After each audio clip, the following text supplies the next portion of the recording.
is Dalton. I'm a double Hoya, so I graduated from the SFS in 2011 and I'm currently in law school. I've created a crane vision device. It's going to increase the efficiency and improve the safety of large tower cranes. Those are the cranes used in construction you see kind of looming over construction sites. Outside of the law school, there's a multi-million-dollar construction project called Capital Crossing, and I would sit in my law school first-year classes, civil procedure, torts, contracts, and just stare at this tower crane operating for hours and hours and hours every day. And that's where I got the idea. The crane at Capital Crossing has to do something called operating the blind, and that's when the lifting site can't be seen by the operator. And they have a guy on the bottom who I would pass on my way to class every day who would kind of be the one looking at the load that was being lifted and say, move 20 feet to the left, 20 feet to the right. Well, the concept was invented in Israel, actually, many years ago. And I emailed the professor involved, and he was great about getting back to me and giving me some tips and feedback. So a crane has a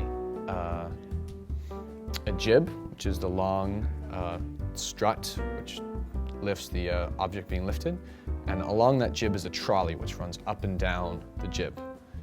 This is mounted onto the trolley, facing down, so that when the operator is lifting a load that he can't see, the camera will look down, see the load, and he'll see the image in his cabin. So the Maker Hub was great for two reasons. Firstly, because it has lots of tools. So to build this, we had to drill, solder, wire a lot of electricals up, and there's no way I would have been able to get all those different pieces in my house. I had to be in like a workshop, and it doesn't make any sense to buy all these things. It's so much easier to use what the Maker Hub already has. And the second reason the Maker Hub is great is because it's just filled with a lot of people making random stuff, and it's kind of, you bounce off that energy there. So everyone's really excited about their project, they're excited to tell you about it. It's kind of like if you're studying ever at home and you feel like, well, I wish I could study in a coffee shop.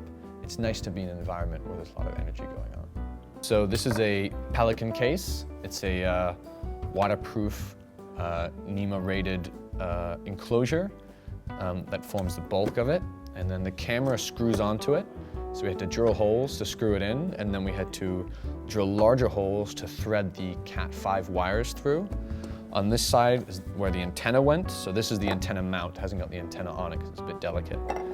We had to drill into it to mount the antenna as well. And then the most challenging part was the base, which is this metal plate. So we had to drill through the metal, about like 1/4 of an inch of hard steel, thread through bolts, put on wing nuts, and lock nuts to make sure it stays in place and to make sure this whole thing doesn't fall off the crane, which would suck.